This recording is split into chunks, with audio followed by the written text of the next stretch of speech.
High বন্ধুরা, তোমরা সবাই কেমন আছো? আশা করি সবাই খুব ভালো আছো। আজ আমরা একটু ঘুরতে যাচ্ছি, কিন্তু কোথায় যাচ্ছি সেটা তো কোনো ডিসিশান হয় না আমাদের আগে থেকে। আমরা রাস্তায় বেরিয়ে তারপরে ডিসিশান করি। আমার হাজব্যান্ড তখন জিজ্ঞাসা করে যে কোন দিকে যাবে, কোথায় যাবে ঘুরতে। আমরা রাস্তায় বেরিয়ে সব দিকে ডিসিশান করি। যাই হোক, দেখো আমরা রাস্তায় আস্তে আস্তে চলে যাচ্ছি, অনেক দূর চলে এসেছি। এটা হচ্ছে বারাসাত। জানি না কোথায় যাব গন্তব্যস্থল। যাই হোক, আমরা এখন অনেক দূর চলে এসেছি বারাসাত পেরিয়ে। আমার বাইকে চড়তে খুবই ভালো লাগে, তার জন্য আমাদের একটু যখনই টাইম পাই আমরা চলো না একটু ঘুরে আসি। দুজনেই খুব ঘুরতে ভালোবাসি। আমাদের মধ্যবিত্ত ঘরের এরকমই হয়তো হয়। চলো বেরিয়ে আসি এরকমই। এটা আমাদের বারাসাত হসপিটাল। এই বারাসাত হসপিটালে অনেক স্মৃতি, অনেক কিছু মনে পড়ে যায় বারাসাত হসপিটালটাকে ঘিরে। এখানে আমার শ্বশুর শাশুড়ি দুজনেই মারা গেছে।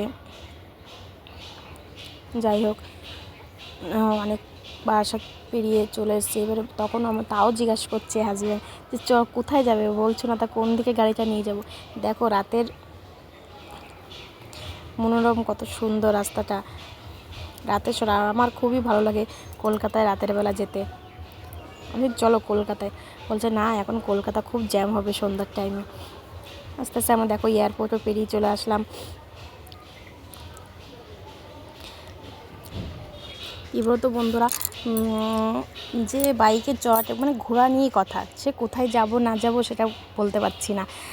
দেখো রাস্তায় কত জ্যাম, সন্ধ্যার টাইম তো সবাই কাজকর্ম করে যাচ্ছে। এবার দক্ষিণেশ্বর দেখো, আস্তে আমরা দক্ষিণেশ্বরও পার হয়ে চলে আসলাম দক্ষিণেশ্বর।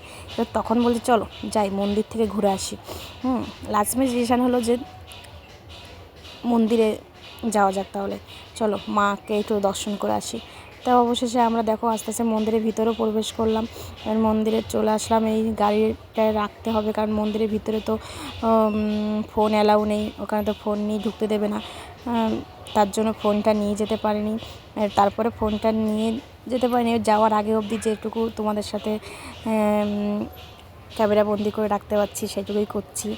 এবার গাড়ি রেখে অবশেষে এবার মন্দিরের দিকেই যাচ্ছি। দেখো বাচ্চাটা কত কিউট, ও কত মজা পাচ্ছিল যে একা একা ও হেঁটেই যাচ্ছে।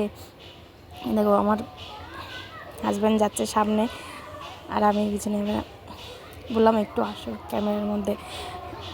ক্যামেরা তোমার দাদাভাই ক্যামেরাতে আসতে খুবই লজ্জা পাই, তার জন্য এবার আমাদের ফোন ডেকে দিতে হবে। ফোন মন্দির থেকে বেরিয়ে তারপরে কিন্তু এটা তোমাদের সাথে কথা বলছি।